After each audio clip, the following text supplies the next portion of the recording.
It was close to midnight when Ethan decided to take the long road home, a road that most people in town avoided once the sun dipped beneath the horizon. The locals called it Black Hollow Road, and for good reason. Stories had swirled around for generations. Tales of cars stalling for no reason, strange figures appearing in the woods, whispers that seemed to come from the trees themselves. Ethan didn't believe in ghost stories. He was 28, a software engineer who laughed at superstition and only cared about logic and science. But that night, the GPS on his phone rerouted him because of construction, and before he realized where he was headed, he found himself on the narrow, cracked stretch of Black Hollow Road.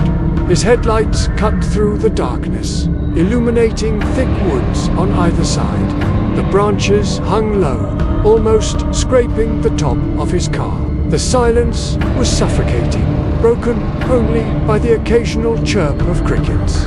As he drove deeper, his radio began to crackle. Static swallowed the music, and then, faintly, he heard a voice. It wasn't the DJ.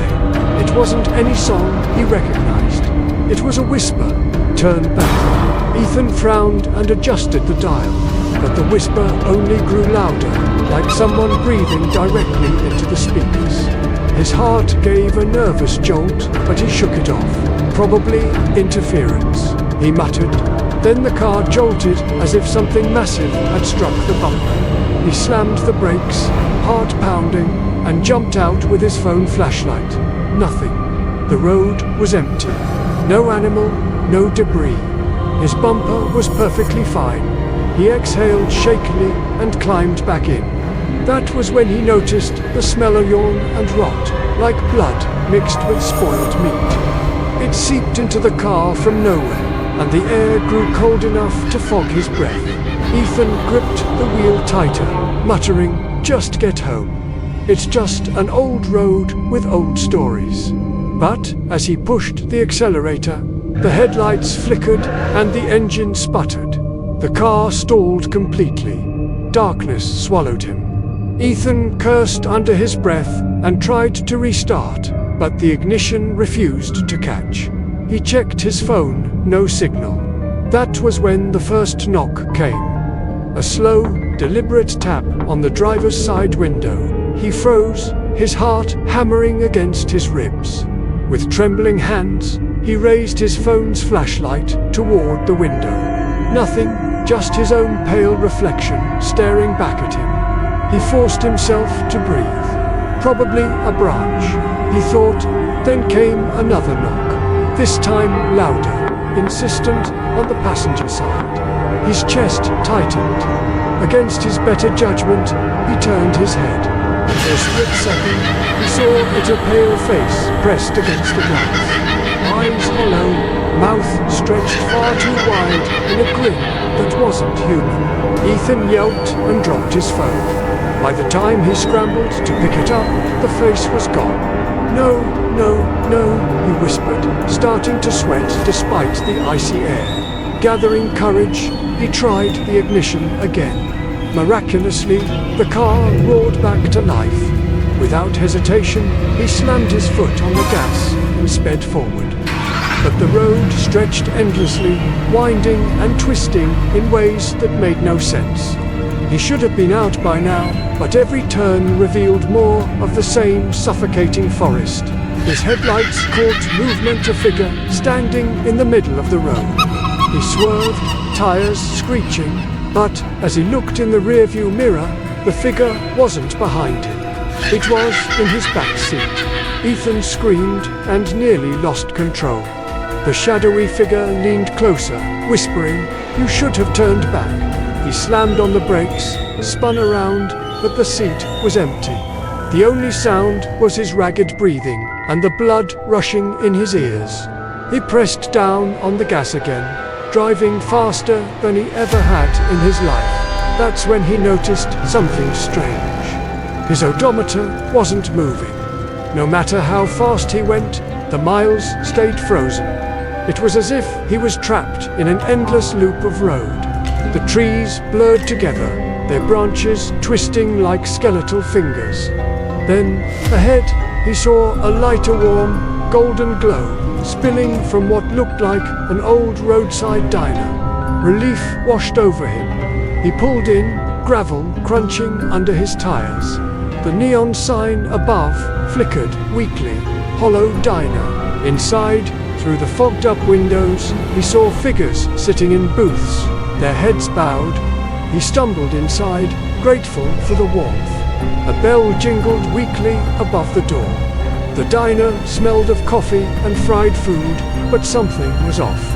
The figures in the booths didn't move. They just sat, motionless, as if frozen in time. The waitress appeared behind the counter, smiling too widely, her eyes gleaming unnaturally.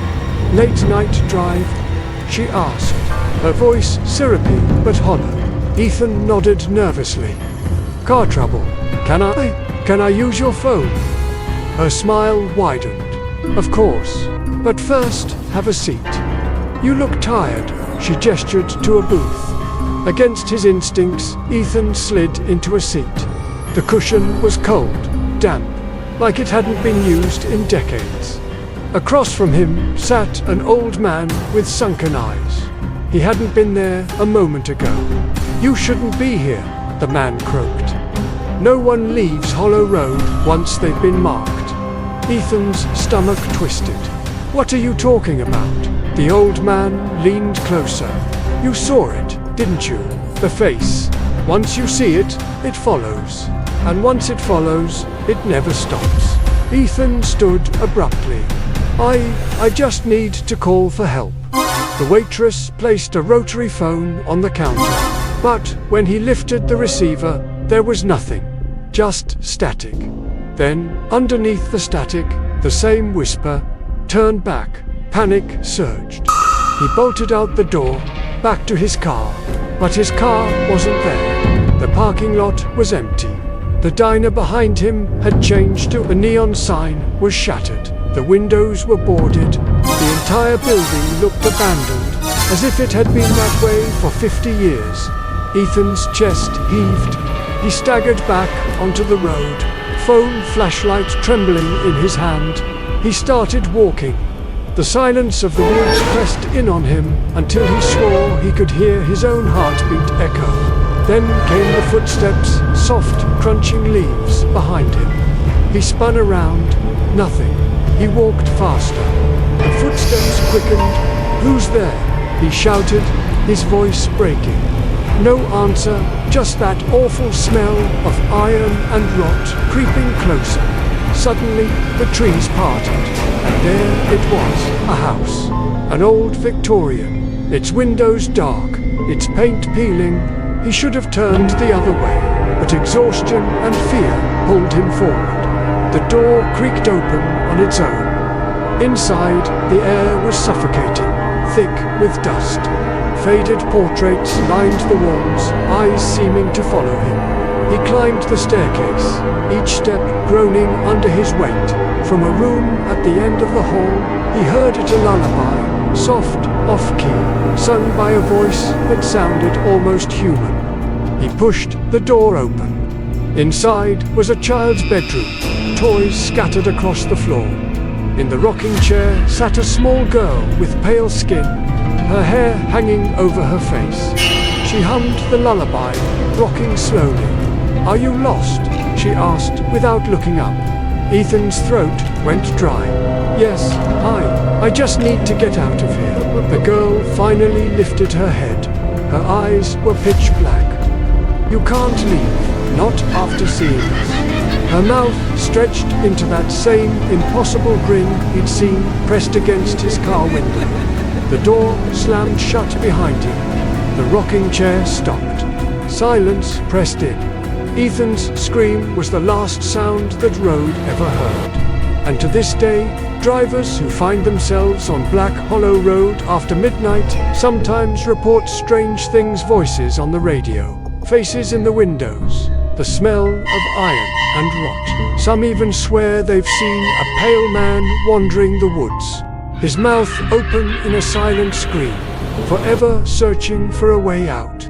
So if you ever find yourself driving late at night and your GPS takes you down a road you don't recognize, pay attention to the signs. And if you hear a whisper on the radio telling you to turn back, listen, because some roads don't want you to leave.